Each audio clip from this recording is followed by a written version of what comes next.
Think for a moment.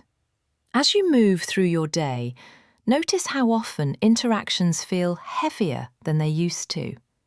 Conversations seem to turn tense without warning. Simple disagreements escalate into personal attacks. Criticism feels sharper. Empathy feels rarer. And patience, once taken for granted, now feels almost extinct. Now ask yourself this unsettling question. Are people truly becoming more toxic? Or are we finally seeing something that has always existed, now exposed by the pressures of modern life? In this video, we're going to explore something many people feel but struggle to explain.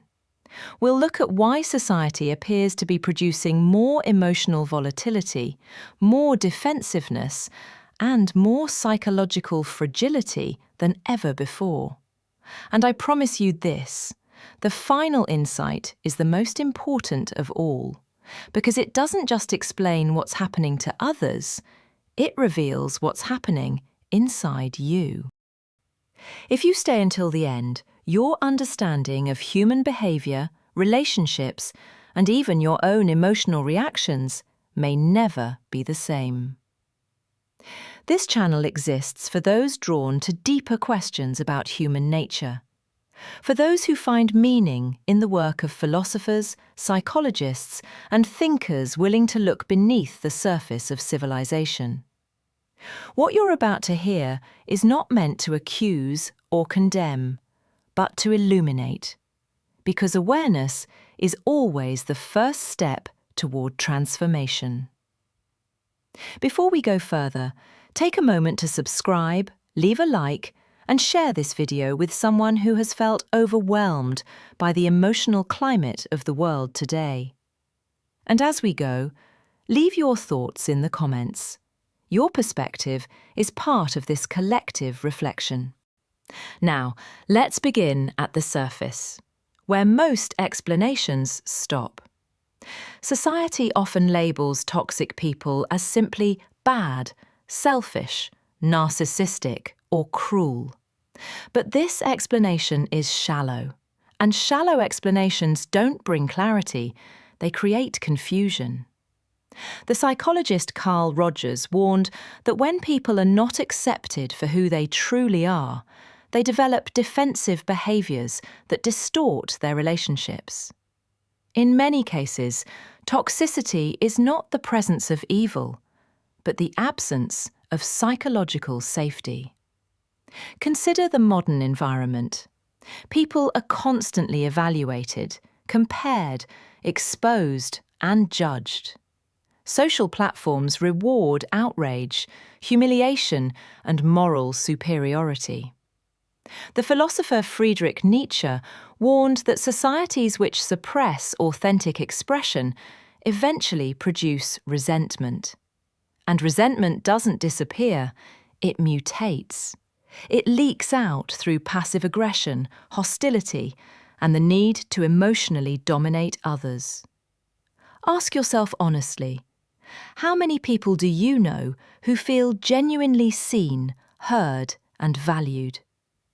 When these basic psychological needs go unmet, people begin to protect themselves. They develop sharp edges. They attack before they are attacked. They manipulate because they feel powerless. Toxic behavior often begins not as malice, but as a survival strategy. Sigmund Freud believed that when inner conflicts are repressed, they return in distorted forms. Someone who feels insignificant may become controlling. Someone who feels abandoned may become emotionally volatile. Someone who feels chronically disrespected may develop contempt for others. Toxicity is often the outward expression of an unresolved inner struggle. And here's where things become uncomfortable. Society doesn't just produce toxic individuals, it often rewards them. Assertiveness without empathy is praised as strength. Emotional detachment is confused with intelligence. Ruthlessness is framed as ambition. Over time, these values shape behaviour, especially in those already carrying emotional wounds. Have you ever noticed that the most toxic people often feel completely justified? They see themselves as victims, heroes, or truth-tellers. Viktor Frankl observed that human beings can endure almost anything if they can assign meaning to their suffering. But when suffering is paired with moral superiority, it becomes dangerous. Pain turns into permission. At this point, you might think toxicity is something external, something that belongs to others. But hold that thought, because what comes next challenges a far more unsettling idea, one philosophers and psychologists have warned about for centuries. Before we go there, reflect on this question and share your thoughts in the comments. Do you believe society creates toxic people, or does it simply reveal what already exists beneath the surface? Now, let's move beneath the surface, into territory most people instinctively avoid. To truly understand why toxic behaviour seems to be increasing, we must confront a truth far more disturbing than blaming social media, politics, or cultural decline. The truth is this: toxicity spreads when individuals are disconnected from themselves. Carl Jung warned that when people refuse to confront their shadow, the unconscious parts of their psyche, they project it onto others. Instead of recognizing their own fear, envy, anger, or insecurity, they see it everywhere else. The co-worker becomes the enemy. The stranger becomes a threat. A differing opinion feels like an attack. Modern society doesn't just tolerate this projection, it amplifies it. Think about how often outrage is encouraged. How quickly people are pushed to choose sides, label, and condemn. This constant psychological tension keeps individuals in survival mode, and a nervous system locked in survival cannot access empathy, patience, or nuance. Neuroscientist Stephen Porges has shown that when the body perceives threat, even imagined threat, the brain prioritizes defense over connection. Toxic behavior becomes automatic. Now consider how little space modern life leaves for emotional integration. People are busy, overstimulated, exhausted, and chronically distracted. Pain is numbed, not processed. Silence is avoided. Reflection is rare. But unprocessed emotions don't vanish. They accumulate. They harden. Eventually, they seek expression, often through irritability, sarcasm, cruelty, or indifference. Hannah Arendt spoke of the banality of evil, not as monstrous intent, but as thoughtlessness. Toxicity often emerges not from deep malice, but from emotional numbness. When people lose touch with their inner life, they lose touch with the humanity of others. Empathy requires presence, and presence is something society is steadily eroding. Ask yourself, how many people have been taught to understand their emotions, regulate their reactions, or communicate their needs without aggression? Very few. Instead, many are taught to suppress vulnerability, perform strength, and compete for validation. Psychologist Alice Miller argued that societies that shame emotional expression raise adults who unconsciously reenact that shame on others. What was once endured is later inflicted. There's also a dangerous illusion that must be shattered. Many believe toxic people are confident and powerful. In reality, most toxic behaviour is rooted in insecurity. Power that needs to dominate is not power, it's compensation. Confidence that humiliates others is not confidence, it's fear wearing armour. So why does toxic behaviour feel contagious? Why does being around negativity slowly change your mood, your patience, your tone? Because humans are emotionally permeable. Sociologist Emil Durkheim warned that collective emotional climates shape individual behaviour more than personal values do. When toxicity becomes normalised, resisting it requires conscious effort. At this stage, a crucial realisation emerges. If society feels more toxic, it's not because people are inherently worse, but because fewer people are taught how to confront their inner world. And when the inner world is neglected, the outer world becomes a battlefield. But this still isn't the deepest layer. There's one final dimension that explains why toxicity feels not just widespread, but relentless. Why even well-intentioned people feel themselves becoming colder and more reactive over time. Before we go there, pause and reflect. When do you notice your own shadow reacting? When do you feel defensive, dismissive, or emotionally closed? Share your insight in the comments. Awareness begins with honesty. Now we move into the deepest layer, one most discussions avoid because it forces us to confront the structure of modern existence itself. Modern society is built on constant stimulation and constant comparison. From the moment people wake up, they're exposed to curated images of success, happiness, beauty, intelligence, and moral superiority.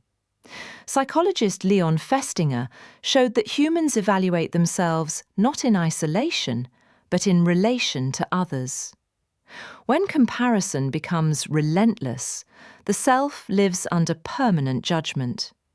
Over time, this creates a quiet sense of inadequacy, and inadequacy is fertile ground for toxicity. When people feel they are never enough, they unconsciously seek ways to restore superiority. This often appears as criticism, sarcasm, contempt, or moral aggression. By diminishing others, the wounded ego briefly feels elevated. Arthur Schopenhauer observed that people often derive satisfaction not from their own success, but from the perceived failure of others. In a culture of emotional scarcity, this tendency intensifies. Notice how public conversations now resemble performances of dominance rather than exchanges of understanding. Opinions aren't shared, they're weaponized. Disagreement feels personal. The goal becomes victory, not truth. This didn't happen by accident. In an environment where attention is currency and outrage is profitable, conflict becomes addictive. Repeated exposure to adversarial narratives creates hostile attribution bias. Neutral actions are seen as threats, ambiguity as insult. But there's another force at work, quieter and more devastating: the erosion of meaning. Viktor Frankl warned that when people lack purpose, they experience an existential vacuum. That vacuum doesn't stay empty. It fills itself with substitutes: power, control, validation, ideological certainty. Many toxic behaviours are attempts to escape meaninglessness. When life feels empty, conflict provides stimulation. When identity feels fragile, aggression offers structure. There's also widespread emotional illiteracy. Most people are never taught how to sit with discomfort or uncertainty. Psychoanalyst Wilfred Bion emphasized the importance of containment, the ability to hold difficult emotions without acting them out. Without it, emotions spill outward destructively. This leads to a sobering realization. Toxicity isn't just individual pathology, it's collective emotional overload. And here's where it becomes personal. No one is immune. Even those who value self-awareness can harden under constant pressure. Empathy requires energy, patience requires regulation, compassion requires safety. When these resources are depleted, even good intentions erode. So we arrive at the unavoidable question. If toxicity is rising not because people are worse, but because they're overwhelmed and disconnected, what is the responsibility of the individual? And now we reach the final and most powerful truth. The deepest reason society appears increasingly toxic is not pressure, comparison, or trauma alone, but the widespread refusal to take responsibility for inner life. Not blame, authorship. Many are taught that emotions are caused by others, that anger is justified because someone provoked it, that bitterness is reasonable because life was unfair. But this belief quietly destroys inner freedom. Jean-Paul Sartre argued that the moment we deny responsibility for our internal responses, we surrender our agency. And reactivity, the inability to choose, is the core of toxicity. Carl Jung warned that what we do not make conscious will be lived out as fate. This single insight explains modern society better than most theories. Unexamined fear becomes aggression. Unacknowledged grief becomes cynicism. Suppressed shame becomes contempt. The most uncomfortable realization is this. Society isn't becoming toxic because of them. It's becoming toxic because of us. But here's the liberating truth. If toxicity spreads through unconsciousness, awareness is its antidote. You don't change society by fighting toxic people. You change it by refusing to become one, by slowing reactions, questioning assumptions, asking, what part of me feels threatened right now? Viktor Frankl reminded us that between stimulus and response, there is a space. In that space lies our freedom. Toxicity thrives when that space collapses. Growth begins when it's restored. Imagine a world where more people learned to sit with discomfort instead of exporting it, to feel anger without weaponizing it, to disagree without dehumanizing. This isn't weakness, it's psychological strength. The final message is not pessimistic, it's hopeful.